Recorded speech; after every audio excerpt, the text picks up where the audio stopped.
मोठी बातमी आहे। मराठा आरक्षणाचा जी.आर फसवणार आहे असं प्रकाश आंबेडकर म्हणताय। सरकारच्या मराठा आरक्षण जी.आर वरून प्रकाश आंबेडकर यांनी हा आरोप केलाय।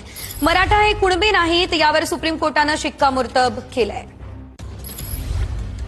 सुप्रीम कोर्टाने सुद्धा शिक्कामोर्तब त्या ठिकाणी मारलेला आहे की सर्वच मराठा ही कुणबी आहेत असं सरसकट त्या ठिकाणी धरता येत नाही।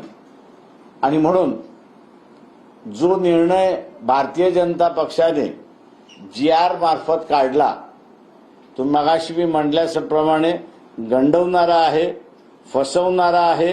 राधाकृष्ण विखे पाटील त्यांची समिती होती त्यालाही फसवलंय, गंडवलेलं आहे। जस्टिस शिंदे यांची कमिटी होती त्यालाही त्या ठिकाणी गंडवलेलं, फसवलेलं आहे। जरांगे पाटील आंदोलनात बसले होते, सगळे कार्यकर्ते त्यांना असताना फसवलेलं आहे, गंडवलेलं आहे अशी